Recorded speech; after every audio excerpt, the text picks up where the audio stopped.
We are going to get started so that we are on time. Welcome, everybody. This is the first collegiate seminar this academic year. My name is Kevin Lang. I'm an assistant professor in the VBS department.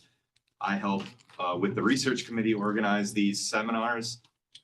And today we have two internal folks speaking. So welcome. First, I want to thank Jackie and Shayna in the our department office for helping us get this Zoom room up and going. So we got folks on Zoom and everybody else here in the room, and it's all working pretty seamlessly. Thank you to Kinsley and Adrian and everybody in the research office for helping us put this together. I just want to do a short plug. If any of y'all have somebody that you're interested in bringing to campus to invite for a seminar, please get a hold of me or somebody in the research office, and we can work together to make that happen, hopefully this spring. Or if you have collaborators coming to the college for some sort of meeting with your team, maybe we can work together and have that collaborator give a seminar while they are already here. We can work with the research office and get that organized. So today we have like I said, a great seminar with two speakers from within the college. Next month we have Stephanie Seifert from Washington State University, Pullman in the state of Washington, not St. Louis. She's going to be here second Wednesday of October giving a seminar.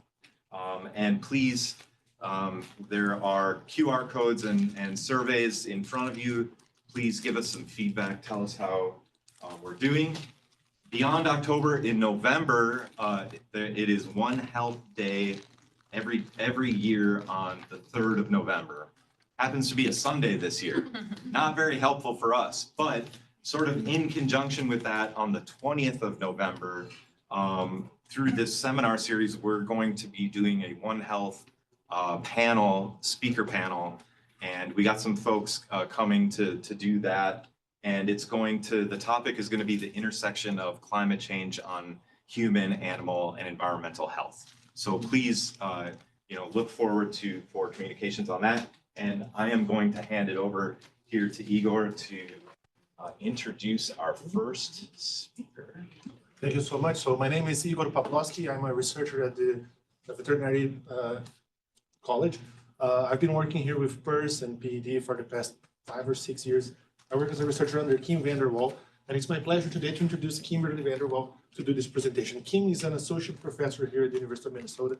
She has been working here for almost 10 years, mostly on swine diseases, but not only. Although the research that she's going to present today, I think it's restricted to swine diseases only. She received her PhD in 2013 from the UC Davis, and one of the many reasons why she was invited to present here today is because she got the 2024 Zoetis Award for Veterinary Research Excellence. So it's nice to recognize and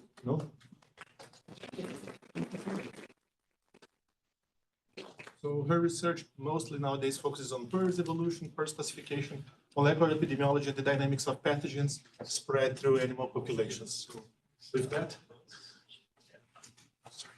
No worries.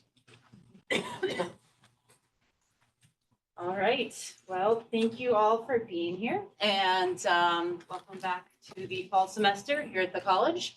And thank you, Igor, for that nice introduction. So today we are going to be talking about PRRS evolution. So I've titled my talk, Chasing a Moving Target, the Emergence of New PRRS Genetic Variants in U.S. Swine Populations.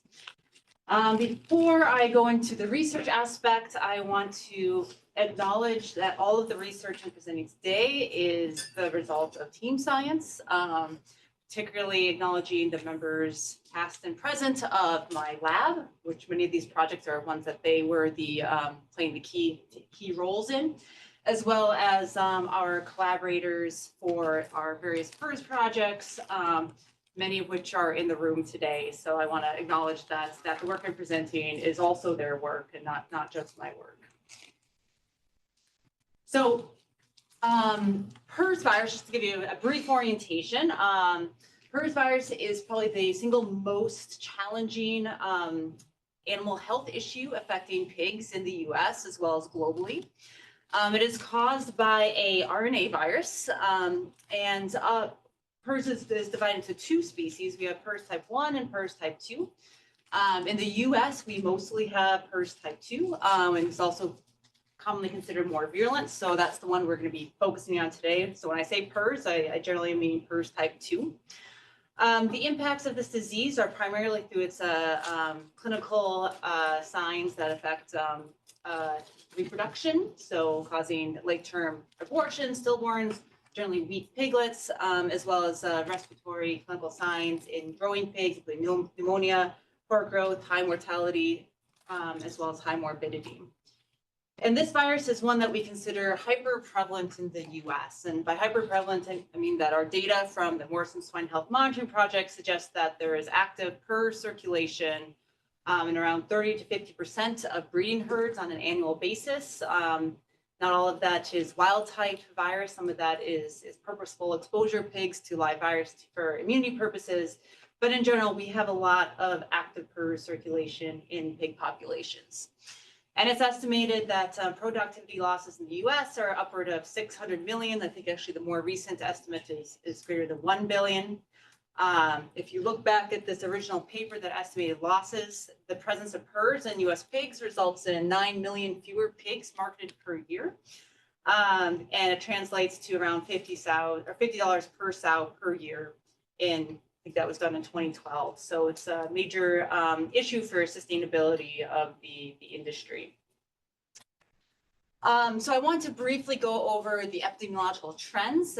This data comes from the Morrison Swine Health Monitoring Project, which is an initiative run from out of the University of Minnesota, led by Dr. Cesar Corzo. But essentially, this initiative tracks around 55% of US breeding herds, and the type of information that we get from these herds. There's a weekly record of whether or not they are in these various infection classes for PRRS.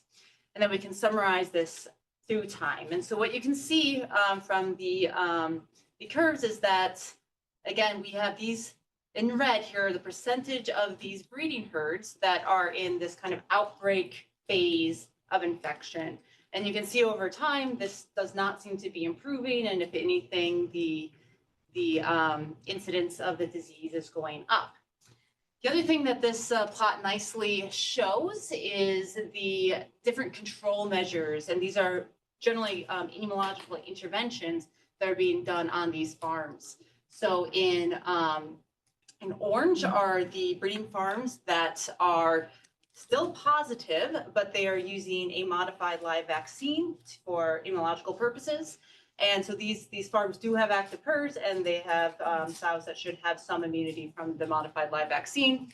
And then in pink is the percentage of farms that use a different immunological intervention called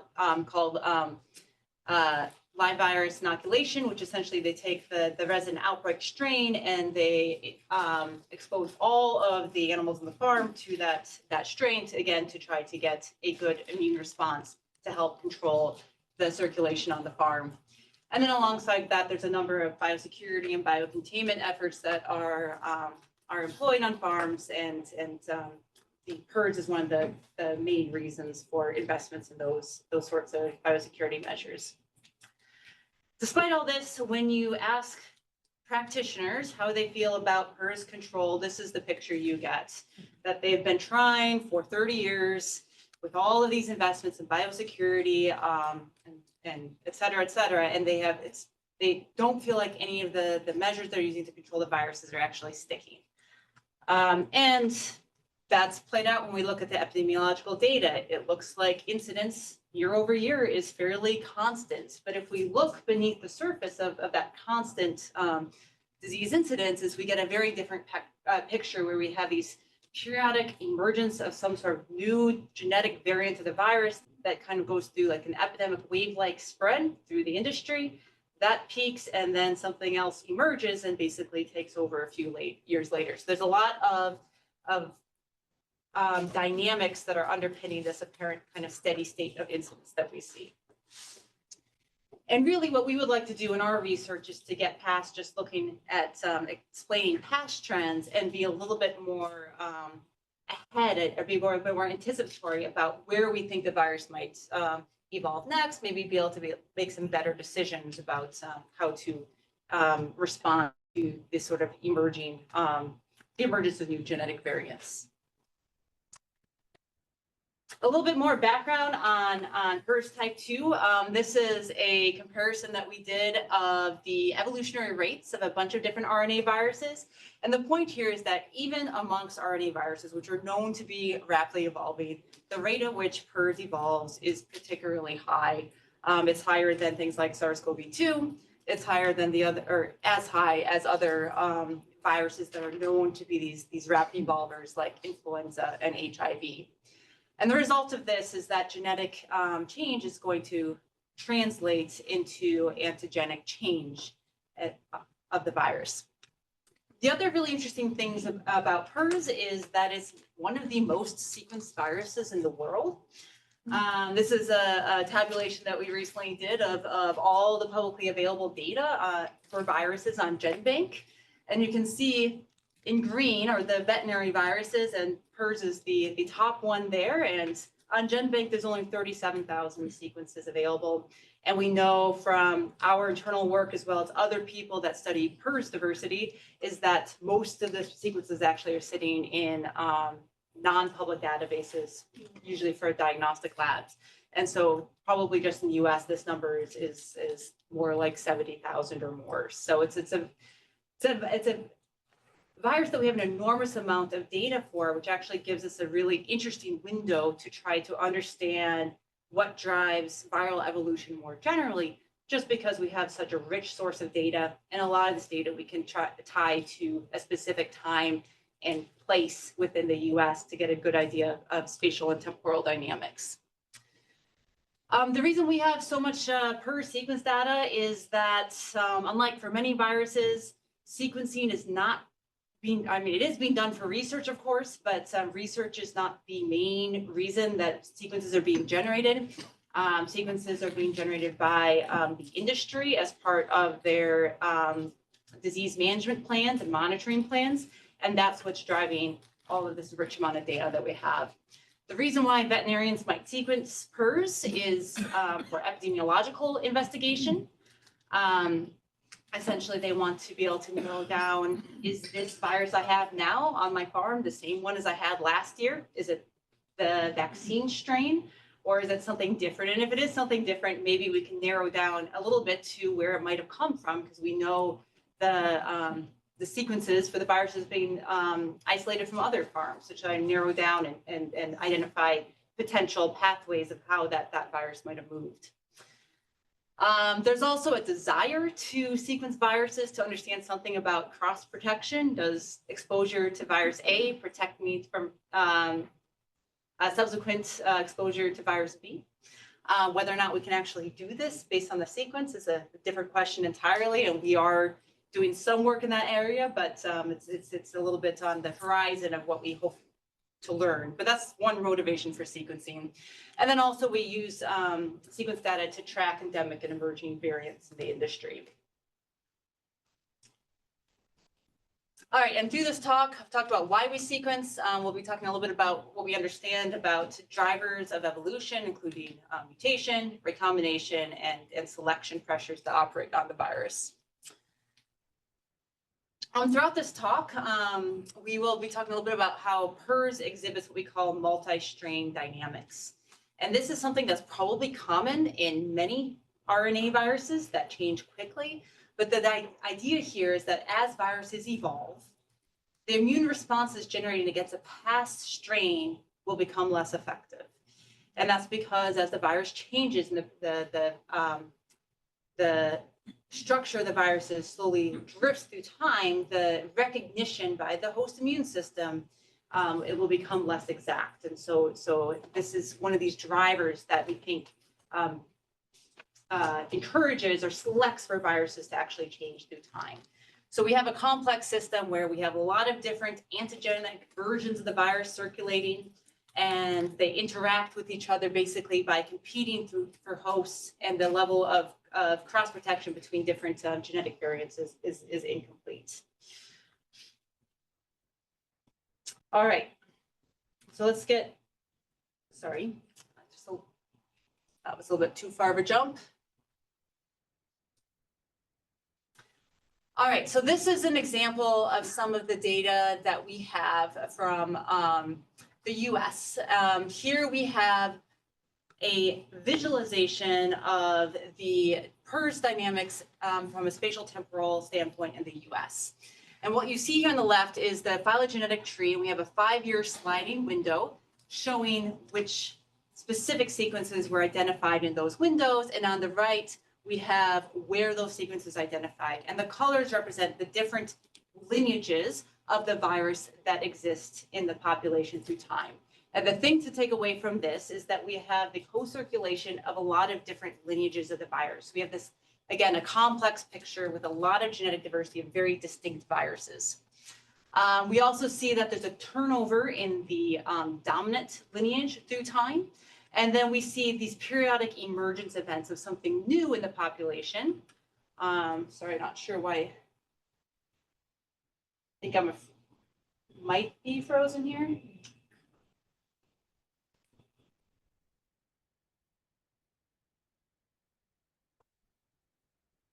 Let's see what happens if I just go on. Okay, we'll just go on.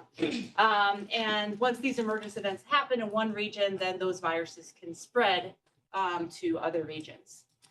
Some of the early work that underpins a lot of what we do now was done by Dr. Igor Poplawski, a member of my lab. And essentially, in order to track sort of multi-strain dynamics of PRRS in the US, we need to have a reasonable system to classify viruses to what is the same and what is different. We use a lineage-based classification system, which was first proposed in 2010, and then was later revised by Igor's work. And essentially, this attempts to group viruses into their ancestral family groups based on the OR5 gene, which is the marker gene that we use for PRRS. And what you can see through time is that if we tabulate the number of sequences collected per year, per lineage, we see that dynamics, we have a different lineage that is dominant through time. It's a little bit hard to just look at counts and say that we know something about the incidence of the disease, because there's a lot of biases that determine what gets sequenced. We're more likely to sequence viruses that are bad, and the more typical or mild viruses we may not sequence. So to overcome some of those biases, we did what's called a Bayesian coalescence analysis that allows us to estimate the effective population size of each of these sublineages of the virus through time. And the idea here is this type of analysis basically looks through time and takes different slices, looks at the genetic diversity of a lineage at that time, says how big would the viral population need to be to generate the amount of diversity that we see through time. And then we can plot that for each of our sublineages, and then we get this really nice plot where we see this very characteristic pattern as every year every few years there's a new sublineage that emerges. Then there's a very characteristic period of exponential population growth of that lineage, corresponding to what's going on in the epidemiological situation. Eventually it peaks, and then that sublineage declines as a new one comes up. And if we extract when these different peaks occur, and that's what the stars represent here, is the peak of each of those sublineages, we see this very regular pattern that every 3 years we see a new dominant sublineage, and that every 3-year pattern seems to go back all the way to 1998. We also are trying to understand what drives these patterns. One of the first things that we've done to try to understand, well, are these different sublineages actually different from one another, is to look at the modal amino acid sequence in the ectodomain of this gene, or the OR5 gene. And we look at the ectodomain. What basically means is that here's the protein that we're interested, here's the viruses, the ectodomain is the part that sticks out. And that is what the host antibodies are actually able to interact with. So that's why we focus on this particular region. And then we can get that protein sequence for each of our major sublineages. We've ordered them here in the order in which they emerged. And there's a few things I want to take away from here. First is that there is one region where we see this almost very repeatable pattern where it seems to be flipping flopping what is coded for in that region. And then the black boxes represent N-glycosylation sites. So this lichen shielding to N-glycosylation is one mechanism that viruses use to escape immunity or evade recognition. It kind of blocks the access of antibodies to the epitope where the virus or the antibodies would bind. So this suggests that the emerging sublineages are ones that are antigenically distinct from whatever was prevalent at the time of that emergence was happening, right? So that the antigenically distinct viruses are the ones that are able to be successful against that immune backdrop. We can look at this another way through the strength of diversifying selection, which is essentially analysis that says how often does a particular amino acid change relative to random expectation within the genome. And again, those areas are highlighted as being changing more rapidly than expected. There are other regions that are also within an epitope that have this high strength of diversifying selection. And this area we think is, well, we don't think, the published literature suggests that this epitope is important for homologous neutralization. So my graduate student, Julia Baker, who's here in the back, has focused on epitope C to try to understand how do these epitopes actually evolve through time. And for this project, she used a classification scheme that has been developed by a vaccine company, but essentially it attempts to group viruses according to an inferred immunophenotype within this epitope C region. So we can take those phenotype or immune phenotype groups and put them onto a phylogenetic tree. That's what the colors represent, and apply analysis to kind of estimate the ancestral immunophenotype for different parts of the tree and look at this through time. The key thing that I want to just take away here at kind of a high level is that epitope C pattern changes were associated with these sort of clade persistence events where you see subsequent changes through time, as well as clade emergence events. And I don't know if that clock in the back is accurate, so. And then finally, I think this is the last example I'll give today is a lot of the research that I've shown thus far has focused on just looking at variability in what is coded for by the genetic sequences.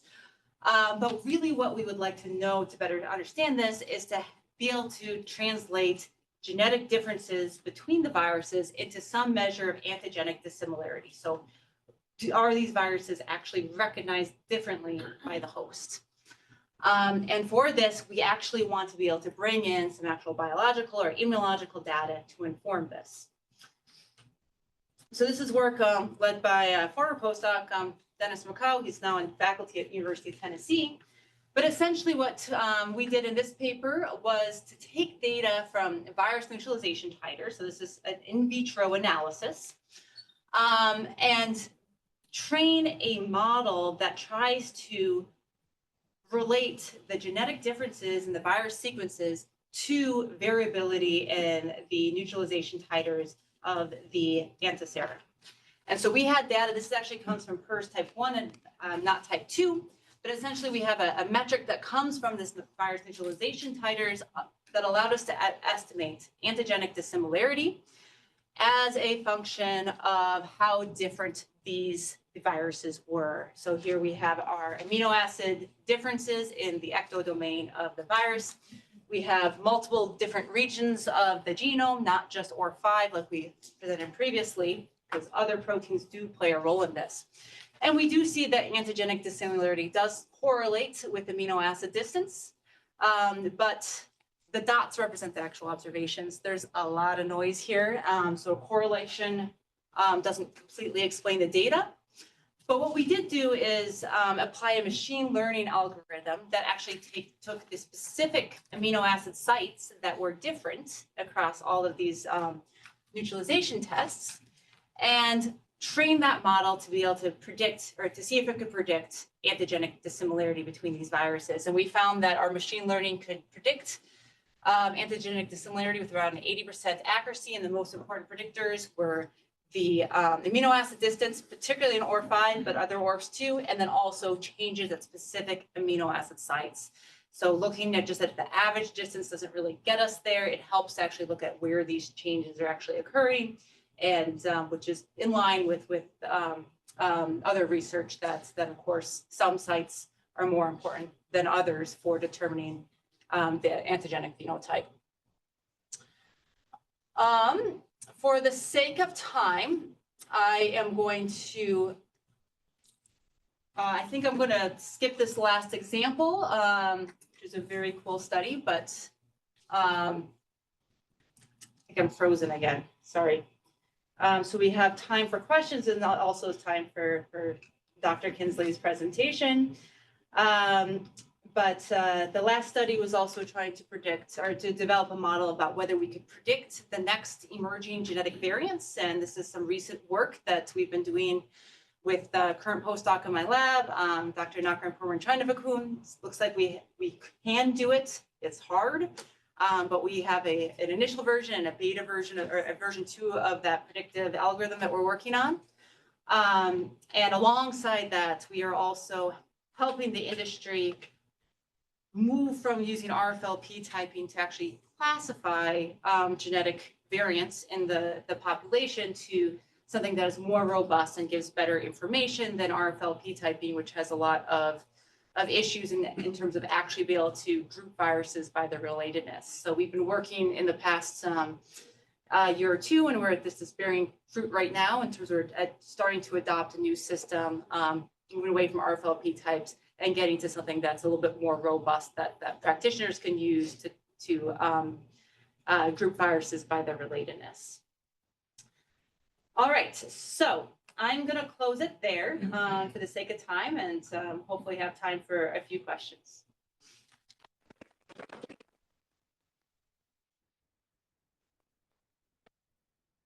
Questions in the room. Otherwise, if you're on Zoom and have a question, you can raise your hand, unmute yourself, or type it in the chat. Kathleen. Thank you. It's very clear and appreciated.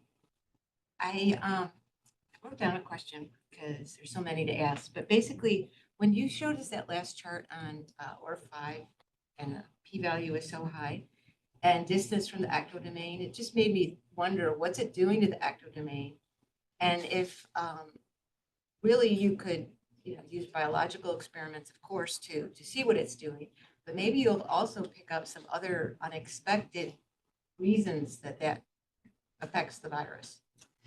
Yeah, so the ectodomain of the OR5 gene has, we believe, three epitopes, B-cell epitopes. And what the principal neutralizing epitope, or what we call the principal neutralizing epitope, was actually very conserved. So it doesn't change much. And so where the changes are happening are the two epitopes that seem to flank it. They're hypervariable. They have N-glycosylation sites as well. So probably what we think is happening in the OR5 gene is the changes in those hypervariable regions are potentially, some of them are affecting access to that principal neutralizing epitope. And then one of the epitopes, epitope A, is immunodominant, but also non-neutralizing. So there's work by Max Maturin's lab to further explore that. There's an alternative cleavage site that if the virus retains the long version of epitope A, rather than having it cleaved off, then there's a very strong response to that epitope, which is immunodominant and potentially might interfere then with developing the neutralizing response, or at least contributing to why we have a delayed neutralizing response. So we're working on exploring that further, and hopefully you can see Maxim and his student Isaac present on that sometime. But hope that answered your question. It's neat to see that there's this collaboration too. Yeah. Tom. Nice job in the seminar. Since there's such high rate of mutation going on in this 3-year cycle. And we use selection criteria in labs that may select certain ones. Do you have any evidence of, sometimes referred to as quasi-species or others, that there's multiple variants within an animal that could be a factor in actually selection as well? Yeah, I mean, I think that we know that co-infection happens because we know recombination happens. So we know that the animals are co-infected potentially by 2 dissimilar viruses, and that results in recombination. We also are doing work with Declan and our broader team on quasi-species dynamics. We've done an experiment that's not published yet, but where we had different treatment groups, vaccinated and non-vaccinated, with the goal of looking at selection on quasi-species throughout a chain of infection in pigs. And yes, there's a lot going on in those animals. There's a pretty big difference between the vaccinated and non-vaccinated group, and there's diversity within those animals as well that we can see the shift in the quasi-species. Yeah. Kent. Total different question here. And Yeah. I'm certainly, so it's 8 years now since they've announced the genetically engineered PRRS virus resistant pig. Mm-hmm. And I assume that eventually this is going to clear all the hurdles and it's going to sweep through the production system. I'm interested in what do you think the evolutionary dynamics of the actual virus is going to be during that kind of a sweep through the system? Because it's going to take a few years for, that genetics to eventually get through because it's the way it's integrated. Yeah. So for those online, it was about PRRS resistant pigs that are potentially going to be at some point approved and used in commercial production. So I think that the research suggests that the modification that they've done is probably good at halting PRRS infection because I believe it's a receptor knockout. But that doesn't mean that may be the primary receptor 99% of the time, but maybe 1% of the time, some of the viruses can use a different one. And so it's the 1% that you may never see it in a controlled setting or that concerns me, I guess, and particularly if the rollout of these pigs is gradual, which means that you'll have a big reservoir of lots of viral diversity out there still, and basically allows the virus an opportunity to have a lot of diversity there and selection to happen. So I think a gradual rollout would be, which it's going to be gradual, like there's probably no way to get around that, but there's definitely a risk of that. There's one online I see. Oh, yeah. It's Hemmings. Dr. Kinsley. Oh, no, I see the line up from Hemmings. Oh, sorry. Or both. I only see one. We have a Yeah. chat question. Oh, a We'll chat take this as the question. last question. Okay. If one wants to create a PRRS vaccine, which viral epitopes would be the focus for a broadly protective vaccine against PRRS1 and/or PRRS2 strains? This is a hypothetical question coming from him, right? Completely hypothetical. Purely hypothetical. Well, I mean, I know that he's very informed about this as well. I think that we need to be thinking more about T cells and cell-mediated immunity and thinking about conservation or conserved T cell epitopes. And we know very little about that. We do have some work with my student Julia Baker's working with EpiVax on T cell or inferring T cell epitopes.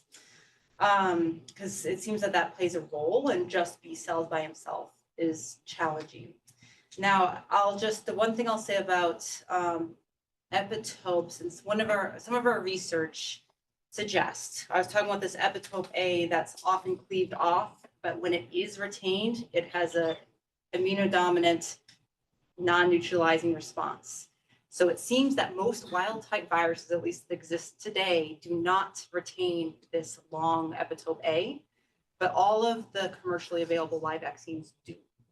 So what does that do to vaccine mediated protection? I don't know. Would it be better if they didn't have that? I don't know, but that's one of the question marks that have emerged from some of the work that we've done is what is the implication of that for the effectiveness of the current live vaccines?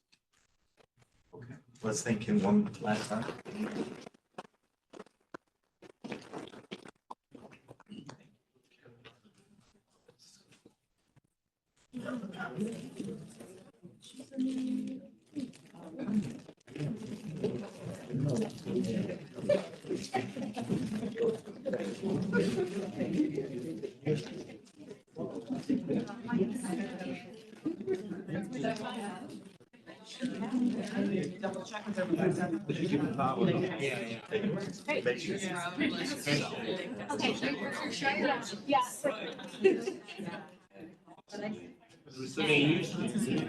Thank you. Take it away. All right, hello. Hi, my name is Molly Tilson. I'm a master's student in water resources science, and I was invited here to introduce my advisor, Amy Kinsley. Dr. Amy Kinsley is an assistant professor in veterinary population medicine here at the University of Minnesota. She earned her DVM and PhD here and specializes in aquatic epidemiology. She and her research team use network modeling, disease modeling, fieldwork, and optimization techniques to understand how aquatic invasive species and infectious disease spread in aquatic environments and to design effective and efficient prevention and mitigation strategies. She has a passion for interdisciplinary collaboration and leads research projects integrating epidemiology, ecology, social sciences, civil engineering, computer science, all while incorporating substantial stakeholder and community engagement to advance aquatic ecosystem health. Thank you, Molly. So it's nice to see everybody here in person and all the folks who connected online. I'm really excited to share a bit of my work with you regarding safeguarding aquatic ecosystem health and how we do that in my lab through integrating technology, education, and collaboration.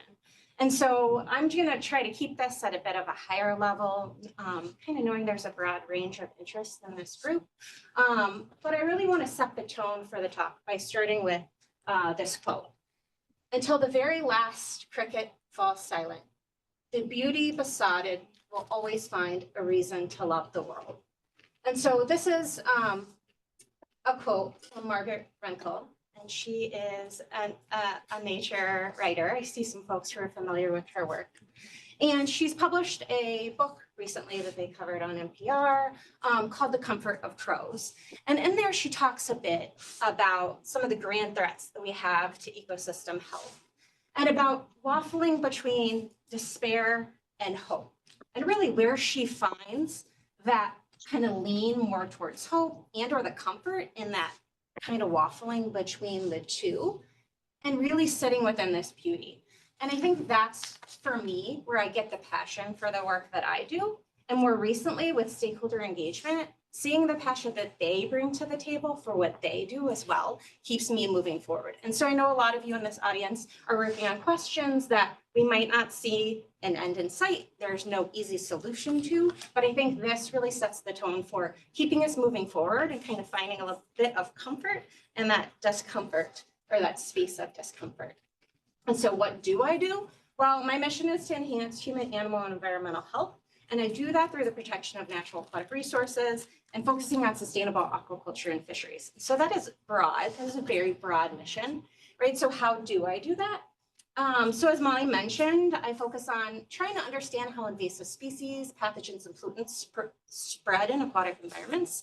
And then I use my knowledge about how that spread occurs to develop strategic intervention strategies. And so it's really important to me in my work that I'm not only contributing to theory and understanding how we develop optimal control strategies, given what we know about the system and about how that spread occurs, but we take that theory and that understanding into practice, which we know can get quite complex, especially if we're not the ones implementing it, like I'm not. And so I also focus on developing tools and approaches and partnerships to help us get there. So I'll cover a bit about that today. And so I got into the work that I'm doing with invasive species, which I'll talk a bit more about today, by being invited to contribute to a legislative report. And that was when I started my position around 2019. And they asked us, the Environment and Natural Resource Finance and Policy Committee reached out to MACER, which is the Minnesota Aquatic Invasive Species Research Center, and they asked us to specifically focus on a few points. And one of those was to develop an effective structure for statewide surveillance and early detection. Another was about how do we fund this? At what levels do we fund these things? And then the last question they asked, or second to last question they asked, was about how do we change policy in order to do this? What things do we need to do to actually implement this on the ground? And I was invited to the conversation because another point was, how do we use eco-epidemiological models, optimized decision models, or related tools to deploy limited resources? And so at that time, I wasn't doing any work with invasive species. My work was basically focused on terrestrial systems and aquatic systems and managing pathogens within there. I was tapped because I had no investment in the outcome of the report. So I was unbiased at that point in time. And so I was able to put together a multidisciplinary team of researchers from CFANS and from MACER. And so there are ecologists and folks who focus on invasive species, maybe in terrestrial systems as well, and folks from the School of Public Affairs to help give me that policy insight. And what I found from there was quite a bit of need for information about allocation of resources for prevention, in addition to surveillance and interventions. And some of that's the way the system is structured here in Minnesota. We also found that governance structures were likely playing a significant role in the impact that we would be able to make in managing these things. And that there was quite a bit of complexity in ecological and social systems and the integration of those things that are also likely playing a role. And that was fascinating and intriguing to me because we see that in epi when we're trying to manage and control diseases quite a bit. I also really took to the fact that we had highly engaged stakeholders here in Minnesota. Folks are really passionate about their natural resources, about aquatic ecosystem health in particular. And there was a large community of researchers focused from different disciplines, pulling in different ideas that I found also to be intriguing and motivating to carry this work forward. And that it was similar, like I said, to disease management and epidemiology. And so as epidemiologists and disease ecologists, we think a lot about contact. What is effective contact? How much? How do we quantify that? How do we measure that? How does that lead to spillover, persistence in a population, and then again spread to different populations?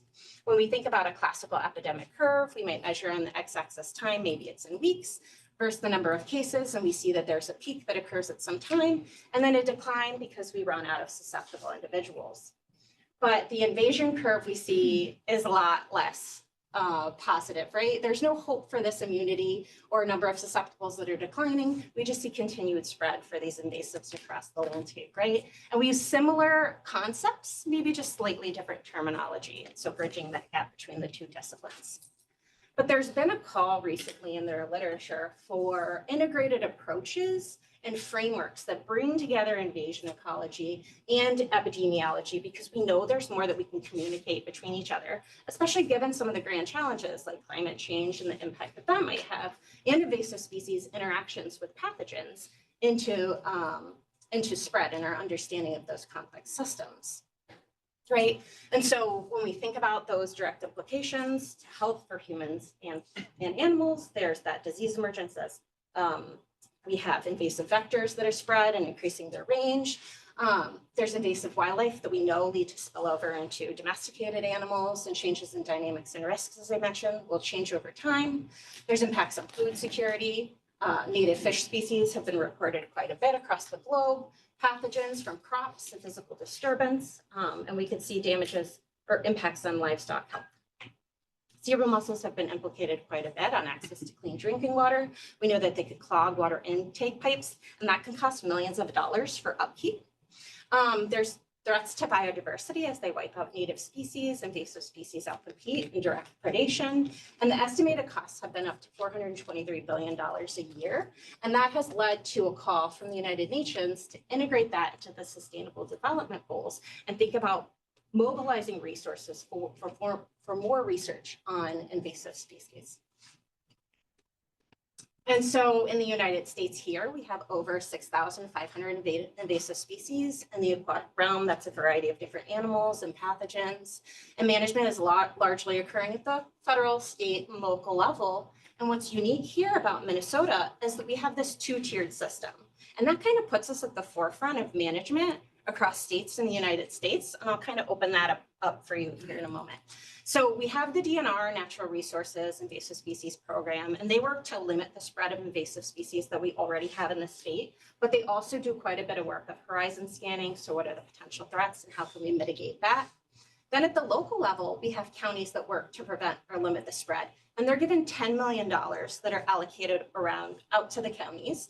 And that's based on watercraft launches and parking spaces. So they tally up how many of those counties have, and that's how they determine how much money is given. So we see a range in terms of risk or estimated proxies of risk and how budgets are developed, right? And so that was what folks came up with whenever they developed this policy, doing the best that they could. But that was something that they wanted us to review within the legislative policy.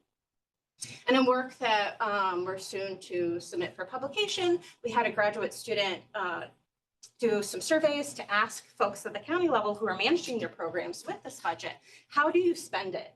And about 70 to 90% of the budgets were used towards watercraft inspections. So they're going out and inspecting boats as a means of prevention and also education. So there's a lot of challenges to this, right? Especially when you're thinking about developing these county level plans. So there's a lot of lakes. We know that Minnesota is the land of 10,000 lakes. It's actually closer to 12,000 lakes than 10,000 lakes. And there's a lot of boats. So here I have a statistic, right, that there's 800,000 registered watercraft in Minnesota. That was back from 2019. We know that during COVID, there were more people who were buying and registering boats. So we know that there's a bit more in the landscape now moving around. And if we think about 800,000 plus boats moving around close to 12,000 water bodies, managing the spread of an invasive or a pathogen, right, that can be quite complicated. And then we have our two-tiered system with our state allocating resources and then also our counties developing their own programs. And what we find is a lot of freshwater species remain viable, right? I'm showing here a boat that has some macrophytes on it. We also end up having, zebra mussels maybe even attach to those plants as well, and those being introduced through that route.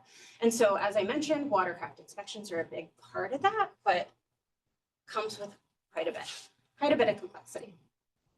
So with that and the needs that came out of the legislative report, the questions that we've been asking in the past couple of years related to this problem have been to try to develop approaches that guide efficient placement of prevention measures. So we know that we have a lot of resources going towards this, but we can't put inspectors at all lakes all the time, right? That's just not feasible.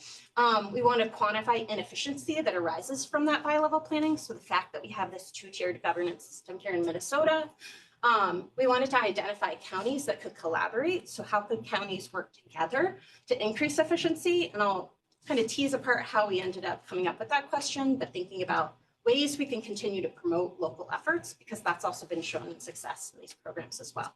And then, as I mentioned before, I want to take some of the quantitative work and some of the theory that comes out of this work, and I want to share that in ways that help folks from making decisions on the ground.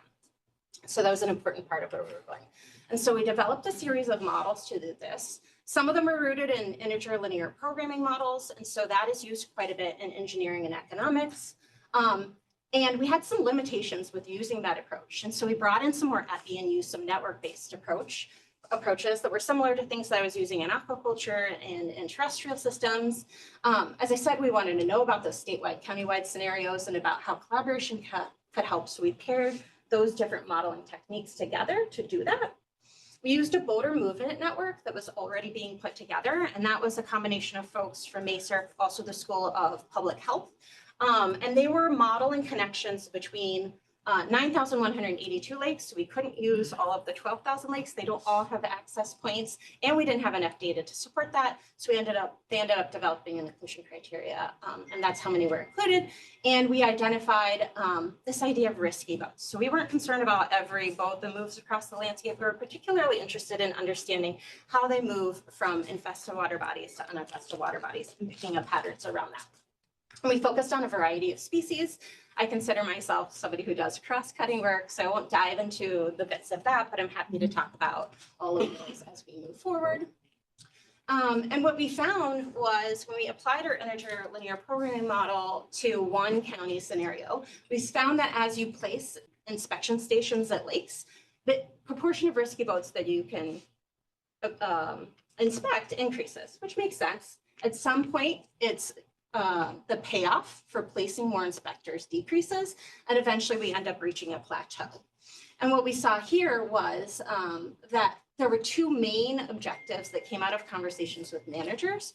One was that we were going to prioritize where we place inspectors within a county based on movement of boats inside and then outside of the county. So thinking of this kind of more pro-social approach versus inside the county only. And so really just thinking about protective.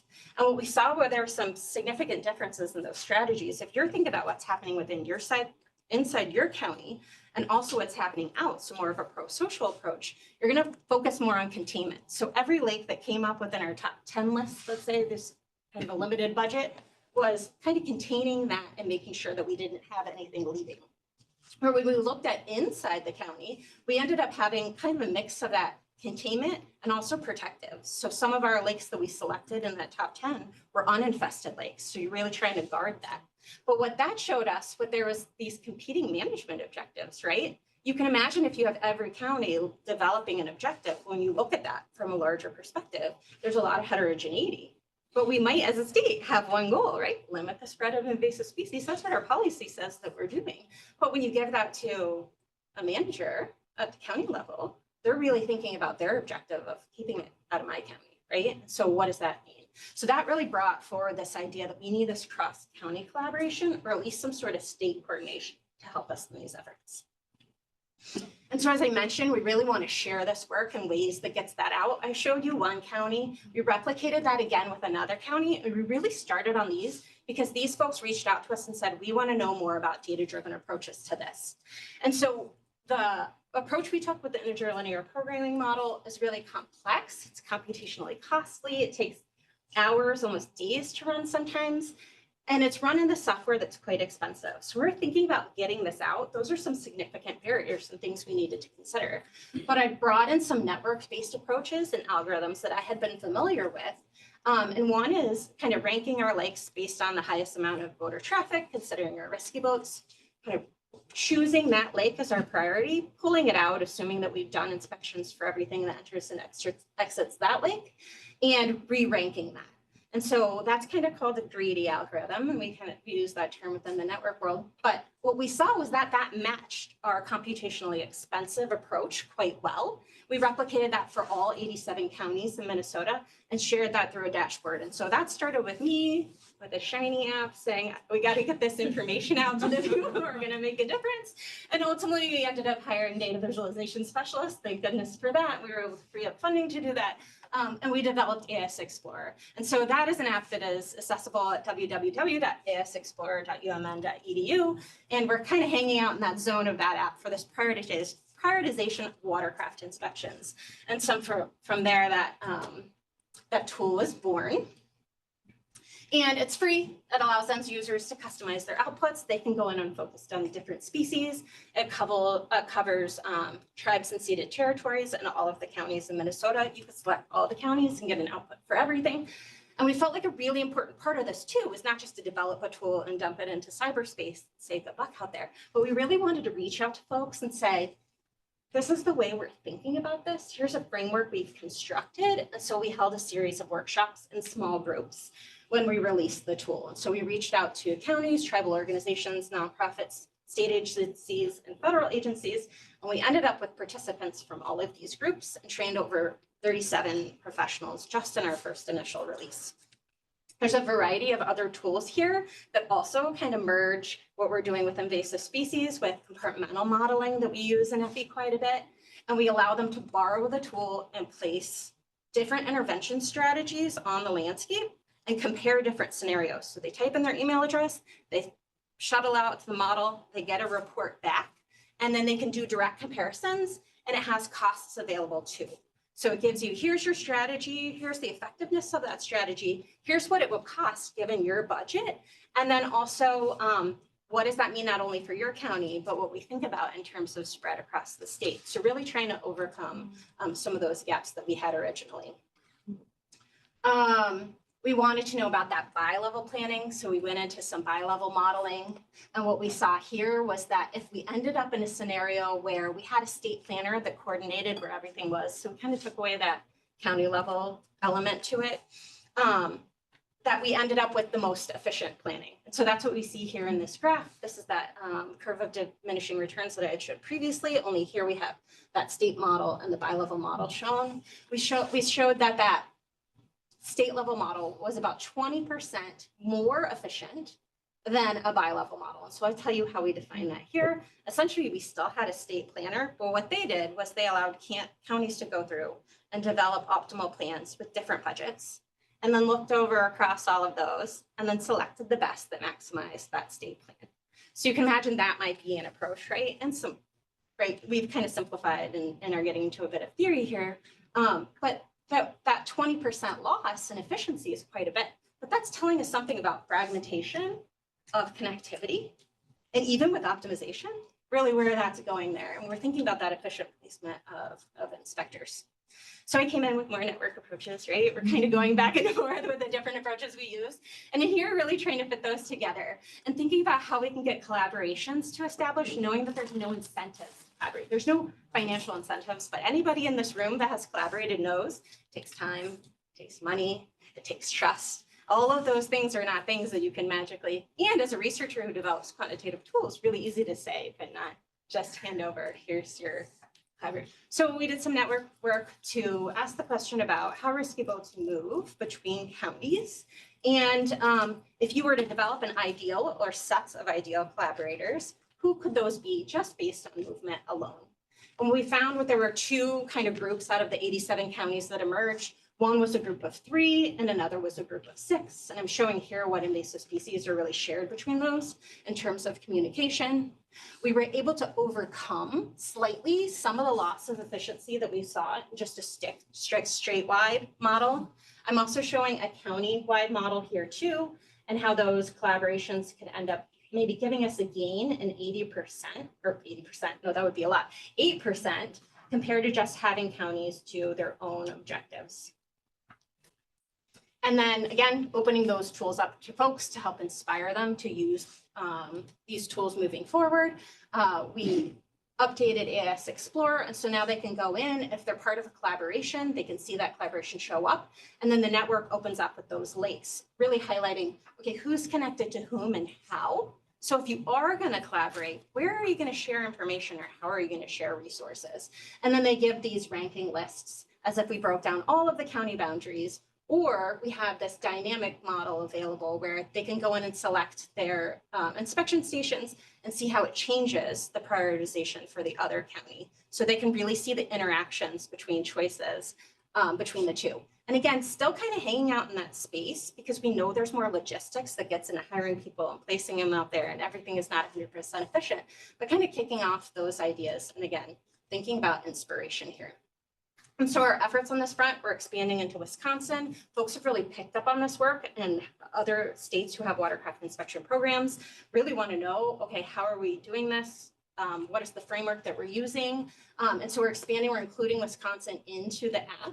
And Molly, who introduced me today, is working on updating our boater movement networks. So we're getting this information from the DNR. We're putting them through a series of machine learning algorithms. We know we don't know where all the boats are going, but if we can use the data that we do have to model what we don't know, we can continue this work forward, and exploring alternative sources of movement data. So we're thinking about proxies for movement. So how do we use cell phone data? How do we use angler apps? We know that anglers are folks who are moving across the landscapes and are serving as risk vectors quite a bit. And so Aaron Mueller from Ball State University is a PhD student who's helping us with that.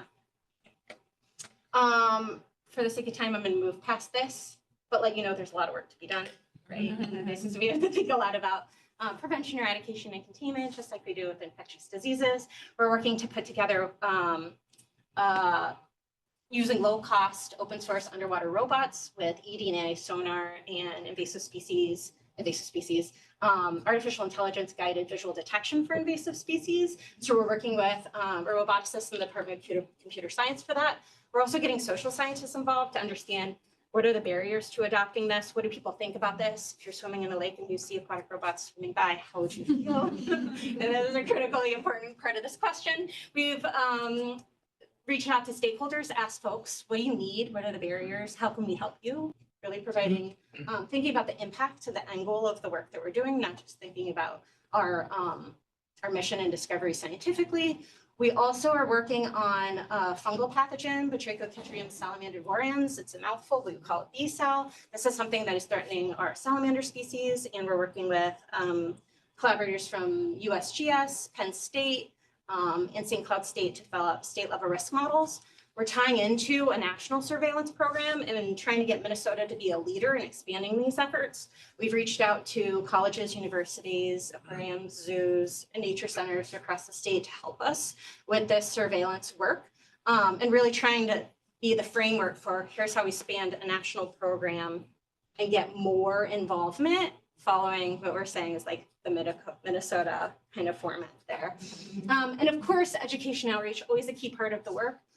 We're developing curriculum-based undergraduate research experiences, so different classes will go out and be part of their surveillance, tying into learning objectives not only for the course, but also increasing inclusivity into science. And so folks can get their hands on research, or maybe they didn't have time to do that, maybe in a one-on-one where they're volunteering in labs otherwise.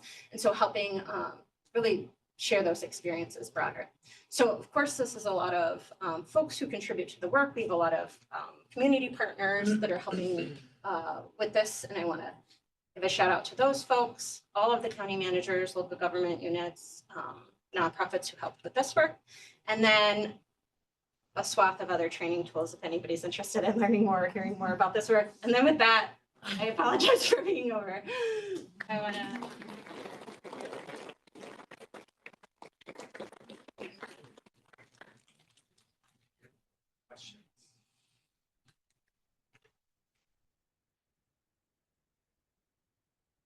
When do you sleep? It's the passion, no. No, it's really a great seminar. Your inspiration and enthusiasm is just infectious. Oh, thank I feel you. affected now. No. Yeah, I mean, that's one of the reasons I set the tone with like, it's the beauty that we see in the things that we're pushing. But I also see that in the work of others as well, right? So the work that's infectious. Yeah, totally. That's something we do in a spread. I noticed you had Porter's resources up there, and I know that there was an effort to put cleaning stations at lakes. Yeah, so that's one of the prevention measures, yeah. Yeah, so how do you start factoring that kind of thing in, or? We haven't yet, but there's these CD3 stations, and the folks who have really pushed that forward have reached out a couple of times to see if we can integrate that. And they're particularly interested in the intervention impact, where you can go in and you can place the prevention measures and then see how it impacts. So they want to get more funding for placement out there, right? We haven't touched that yet, but there's a lot of work to do.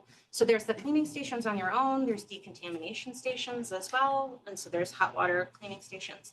And yeah, I think those are all opportunities to continue to push this forward. Not to diminish what you've already done. No, I didn't feel that way at all. No. This is really compelling to think about. Yeah, or like signage and the efficacy of that, usage of that, yeah, completely. Great seminar, Amy. Kind of a theoretical question that when your position was created, we didn't have any idea about epidemiology and aquatics. Now that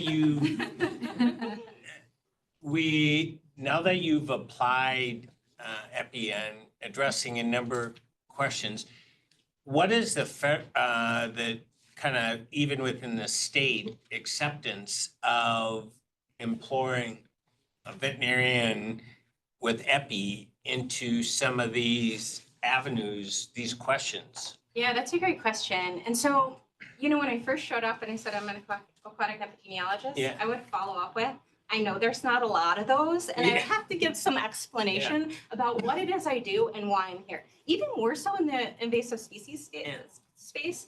But again, like I said, there's a lot of multidisciplinary folks, and there was really open and welcoming. I mean, I think when we think about aquaculture and development in the state and what's going on with that, that's primarily with hatcheries and the DNR, or thinking about bait fish. There are some aquaponics facilities that are around. But in terms of asking the types of questions around spread and how we mitigate and control that, they were really excited to have somebody come in. And so now, actually, later today, the DNR wants to sit down, have a roundtable with folks who can address some of their concerns around management within their systems in terms of infectious disease spread and some of the challenges, particularly with pathogens like BKT, where it's really hard to detect in a species. And so, yeah, I mean, I think that folks are warming up to this, seeing the benefit of it. The legislature asked for eco-epidemiological tools. Maybe next time it'll just be epidemiological. So we have a question online that Yeah. I think is important for both speakers, actually. Amy and Kim, both of your research involves data modeling and data science applications. What are the opportunities and challenges for DVM students to learn these tools and maybe get involved in these sorts of research projects? Yeah. Kim, do you want to take it first? Oh, you can go first, you're up. Okay, so I would say we're seeing students, so I teach clinical FE in our first year veterinary students, second year veterinary students. And we used to have to explain to them, like, here's a spreadsheet in Excel. Here's how you sort, right? Here's the way you structure data and generates simplistic analyses. And we don't have to do that anymore. So I think over time, we're starting to see students gain more quantitative skills when they're coming in, which is helpful. But there's a very steep learning curve to dynamic modeling, to machine learning algorithms, to building an intuition for here's how we structure this, here's how we put it into code, and here's how we assess if our outputs make any sort of sense. The bits of time we get to interact with DVM students or through summer scholars, those are really small snippets. So I think we have to think very carefully about how we introduce them to those things. I know that Dr. VanderWaal and I in our applied epi class introduced them through kind of like structured formats where they can go in and put in their information and data and get outputs of the model to build that intuition without having that barrier of coding. And I think that can be helpful. I think also just being supportive, being there with them, getting your hands dirty. I think that's helpful. I don't know, what do you see, Kim, in your students? I guess I would agree that like data literacy and basic data carpentry is some of the first steps. And, you know, I think that stuff is kind of fun. A lot of people think that it's boring, but I mean, you don't have to jump right into like writing code and models, but I think, you know, when you start working with students, even some that have pretty good, you know, biological research training, you know, oftentimes they're not even setting up their data so that it's readable by or sortable, creating a data frame that's sortable, you know, and so when you get past, you know, a situation where I have, you know, fairly small sample sizes, you have to know a little bit more about the data literacy. And data literacy is like, what do you do with the data? How do you organize it? But also like the interpretation steps. And I would say broadly our society would benefit from people that have a little bit more data literacy and can try to. You have a course on that, or is that in your Data literacy? Yeah. You know, we used to have to teach them how to use Excel, like doing anything beyond, you know, entering data, you know, doing a formula in Excel used to be harder. They're getting better, which means my thought is that undergrad science courses must be getting better at teaching that. But there's also, we don't do data carpentry ourselves, but there are resources out there, like at the university. Like I know that there's various data carpentry type workshops and stuff like that students can register for. Sir, Kent, did you have a question? So I was just a practical question on data. So in both movements, what's the source of that data? And what proportion of those movements do you think you're actually measuring? That's a really good question. So you're obtaining our data from the Minnesota DNRs. They have a repository of those inspections. And so at an inspection station, they'll ask the voter, where was the last place you went and where is the next place you plan to go? And we use that to construct an empirical network. And that's what informs our machine learning algorithms. So that's not just what's done at the state level by the DNR, but also fed in by the local government units. I think our biggest challenge is effort. So just because we counted boats out there, again, we don't have inspectors at every station all the time. And so how many boats came through really depends on how long you were out there monitoring. So we have some local government units we know who hire companies, and they have better logistical bookkeeping that we use kind of to ground truth some of that. What percentage? That's a good I question. mean, my guess is they're probably focusing their efforts on weekends, right? And so Yeah. they're probably missing a lot of stuff that's happening in between. For sure, which is why we don't use the empirical movement data, why we model, right? So we have that empirical data. That is what we've observed. We use our effort to say, okay, this is controlled in some way, and we normalize that. And then we say, what could be happening on the landscape? And I didn't get into that, but that's like a series of 3 different machine learning algorithms. We kind of stitch together the outputs of that. And we're also adding boat type to our new layer just to see if there's some sort of different patterning with the different boat types given different risk. But yeah, I would say if I were just gonna guess, over 4 years, we had 1,600,000, this was from the previous data set, boat movements. And we were estimating, I don't know. Yeah, you know, I don't want to answer that question. Because I don't think we really know, and I don't want to project some confidence around something that, let's be honest, we don't know, because I also don't tell my stakeholders, these are the outputs, this is where you place your inspectors. I say, this is what we know, given that we have biased data that we're trying to correct in some form. Bring to me your local level knowledge. Let's work together. Let's figure out a plan, or at least give you something that you can bring to your stakeholders to defend your plan, given what they know. Because they get a lot of lake associations saying, place an inspector here. Boats call me, we need an inspector here. Not my job, but, right? So thinking about it in that way, I don't want to speculate on that yet. That's fair. Let's thank our speakers.